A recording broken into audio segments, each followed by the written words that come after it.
Concernant le système électrique, la programmation pluriannuelle de l'énergie fixe les grandes orientations. Nous avons vu tout à l'heure que notre consommation d'énergie finale va diminuer. En revanche, la consommation d'électricité va, elle, augmenter. Donc nous sommes aujourd'hui à une production de l'ordre de 500 TWh. En 2035, la production électrique sera de l'ordre de 700 TWh, avec un passage en 2030 à 600. On voit que la place des énergies renouvelables au sein du mix électrique français va continuer d'augmenter. Nous sommes à 29% actuellement. Nous avons comme objectif 44% d'énergie renouvelable dans le mix électrique en 2035, avec le nucléaire qui gardera une place importante, mais les différentes filières d'énergie renouvelable électrique qui vont prendre une place de plus en plus importante. Concernant le photovoltaïque, donc la flèche orange que vous voyez, nous sommes actuellement à 19 gigawatts de capacité installée. L'objectif proposé dans la PPE mise en consultation est un passage à 75 à 100 gigawatts en 2035, ce qui reviendrait à quintupler la capacité installée de photovoltaïque. Concernant l'éolien terrestre, donc la frise bleu clair, nous sommes actuellement à 22 gigawatts de capacité installée et l'objectif proposé dans la PPE est de passer en 2035 à un objectif de 40 à 45 gigawatts de capacité installée, c'est-à-dire doubler les capacités installées tout en conservant le rythme actuel de développement de l'éolien terrestre en incluant le repowering des installations. Enfin, concernant l'éolien en mer, donc la frise bleu foncé, nous sommes aujourd'hui en train de mettre en service les premiers parcs commerciaux éoliens en mer avec 0,8 gigawatts en 2023 et l'objectif fixé dans la PPE est de passer à 18 gigawatts en 2035 par le lancement de nouveaux appels d'offres et le développement de ces nouvelles capacités. D'un point de vue transverse, l'ensemble du développement de ces énergies renouvelables électriques va nécessiter une transition des infrastructures de réseau et des investissements massifs seront nécessaires, que ce soit du côté du réseau de transport d'électricité opéré par RTE, avec des investissements de l'ordre de 100 milliards d'euros d'ici 2040, ou du côté des gestionnaires de réseaux de distribution, avec des investissements du même ordre, de l'ordre de 100 milliards d'euros d'ici 2040. Accélérer le développement des énergies renouvelables, c'est aussi accélérer les raccordements de ces installations. Donc, nous avons différents travaux réglementaires et législatifs visant à mieux anticiper et à mutualiser les raccordements des installations.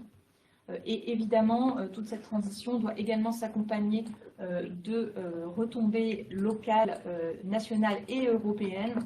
Et la PPE fixe notamment, concernant le photovoltaïque, une ambition d'encourager le développement de gigafactories sur le territoire français.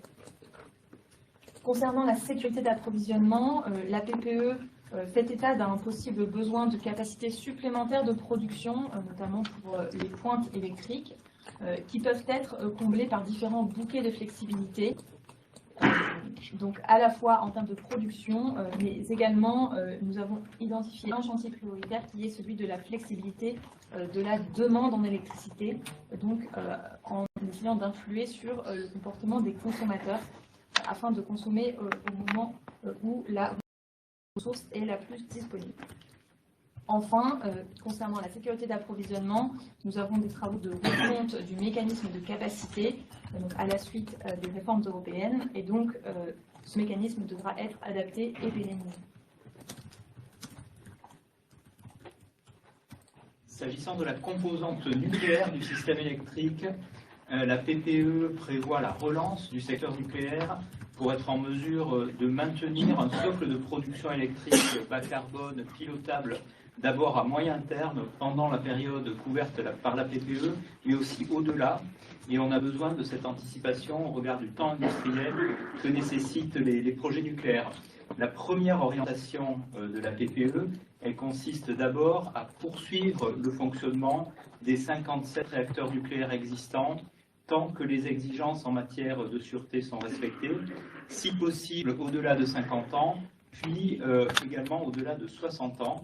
Donc des études pour éclairer ces perspectives sont d'ores et déjà engagées. Lorsqu'on regarde les réacteurs nucléaires actuels, on se rend compte qu'ils ont été mis en service au cours d'une période d'une quinzaine d'années, essentiellement dans les années 80, au début des années 90. Et donc le choix du calendrier de gestion de leur arrêt définitif constitue un enjeu important. Vous pouvez d'ailleurs observer sur le graphique en bleu le risque d'effet falaise qui serait lié à l'arrêt de ces réacteurs existants s'ils fonctionnaient tous pendant une même durée de 60 ans. Et donc en tout état de cause, en l'absence de capacité nucléaire de remplacement, la sécurité d'approvisionnement en électricité faiblement carbonée à l'horizon 2050, elle reposerait sur des paris risqués.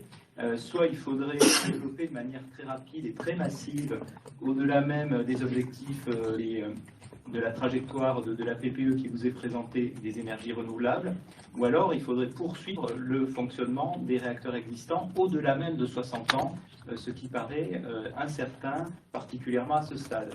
Et donc c'est pourquoi la PPE prévoit de poursuivre le programme industriel engagé pour la construction de 3 paires de nouveaux réacteurs nucléaires de type EPR2 à Penly, Gravelines et Bugey, et ça compte à peu près pour 10 gigawatts de puissance au total. Et cette première phase, elle pourrait être renforcée par un éventuel second palier pour une puissance d'environ 13 gigawatts supplémentaires. En complément du programme de grande puissance, la PPE prévoit également de soutenir l'innovation dans le secteur nucléaire par le biais du développement de petits réacteurs modulaires innovants qui peuvent avoir des usages électrogènes, mais qui peuvent aussi avoir d'autres usages, en particulier pour la production de chaleur. Et l'opportunité d'en déployer en France sera approfondie, ce serait le cas échéant, au-delà de la durée couverte par la PPE.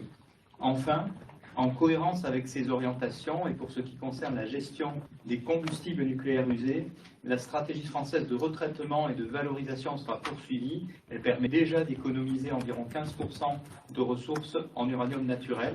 Des études sont en conséquence engagées pour permettre la poursuite du fonctionnement des usines actuelles et préparer leur renouvellement.